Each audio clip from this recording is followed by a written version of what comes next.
Waalaikumsalam warahmatullahi wabarakatuh. Di sini mohon maaf sebelumnya kami mahasiswa UT akan tadi setelah mengobservasi di kelas penjenengan dan sekarang kita mohon informasinya sedikit tentang TPA yang jenengan. Insya Allah bisa kami bantu. Saya pengen tahu apakah visi misi di TPA penjenengan itu? Untuk visi misinya ini sebenarnya yang pertama itu untuk memberikan bekal dasar bagi anak usia dini untuk memiliki akhlak yang mulia, kemudian mandiri dan seperti itu. Kemudian yang kedua itu memberikan bekal kepada anak usia dini untuk lebih kreatif. Dan yang berikutnya adalah memberikan pelayanan bermain sambil belajar bagi anak usia dini. Terus untuk jenengan untuk pencapaian visi misi tersebut langkah-langkah apa yang jenengan lakukan? Untuk yang pertama itu kami mengkondisikan anak untuk bisa mandiri, terutama untuk bisa berpisah dengan orang tuanya. Kemudian yang kedua, untuk di lembaga kami membiasakan anak untuk bisa hidup secara dalam artian menanamkan akhlak-akhlak yang terpuji, yang memberikan keteladanan bagi anak-anak akhlak yang terpuji seperti itu. Kemudian juga di sini dari kami memberikan pelayanan bagi orang tua yang bekerja itu biar bisa lebih nyaman ketika meninggalkan anaknya di lembaga, karena seperti kita bersama bahasanya kita kan untuk mencari pengasuh itu kan kurang ini ya lumayan susah seperti itu ya, apalagi untuk memberikan bekal pendidikan seperti itu. Jadi untuk memberikan rasa nyaman itu dari kami memberikan fasilitas kepada orang tua seperti itu. Terus kalau boleh tahu Ibu, untuk perancangan program tersebut siapa saja yang terlibat dalam perancangan program tersebut? Yang pertama dari yayasan dan tidak lepas dari dukungan dari korban setempat di sini, korban campuran kenalan. Kemudian dari pihak yayasan dan juga dari pihak kepala desa yang bekerja sama dengan posyandu setempat.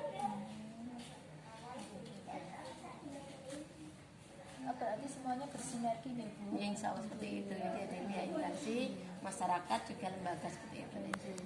Kemudian untuk jumlah peserta didiknya berapa Ibu di masa pandemi seperti ini? Untuk peserta didik sebelum pandemi itu ada sekitar 16-an ya. Kemudian kemarin setelah pandemi ini ada beberapa yang minta cuti karena kendala pertama itu ya biaya juga, karena kan sebelumnya ini kan banyak orang yang bekerja di luar rumah, sementara setelah pandemi ini banyak orang yang dirumahkan. Otomatis ketika orang tua dirumahkan tidak ada biaya lagi untuk memberikan surat pada pihak lembaga, kemudian anaknya diambil di akses sendiri seperti itu. Kemudian Bu, untuk pengembangan, untuk model pengembangan kegiatan di lembaga Ibu ini model seperti apa?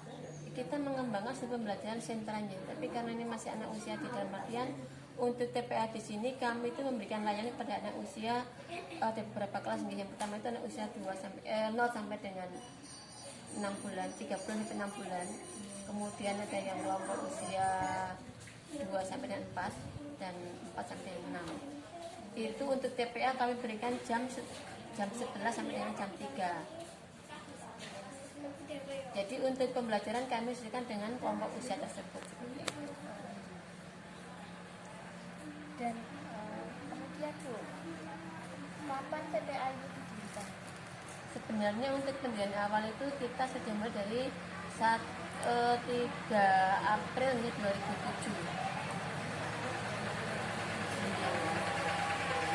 Kalau boleh tahu Bu, apa alasannya untuk mendirikan TPA? Alasan yang pertama, pada waktu itu awal dulu itu kan di sini itu masyarakatnya sebagian besar ibu-ibu muda ya, teman-teman. Ibu-ibu muda itu yang masih bekerja di luar rumah. Kemudian mereka itu kesulitan untuk mencari pengasuh.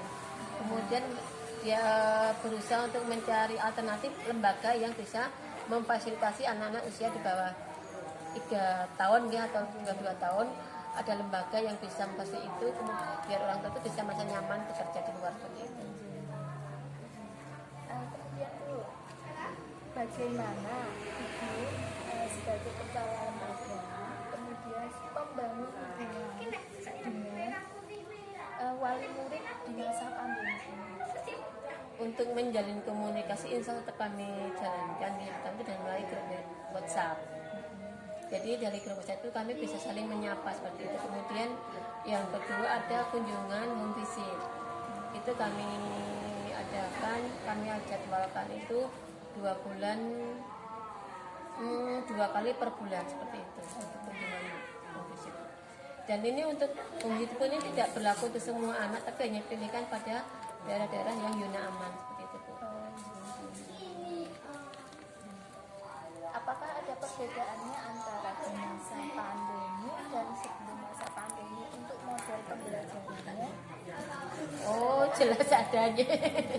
Karena waktu sebelum pandemi itu kan kita ngasih belajar tatap muka, secara kita bisa interaksi secara langsung dengan anak-anak, jadi kita bisa mengetahui tahap perkembangan anak. Tapi setelah pandemi ini kan kita melakukan pembelajaran dari jarak jauh. Dan dari pelajaran itu kan tidak semua orang tua proaktif nih.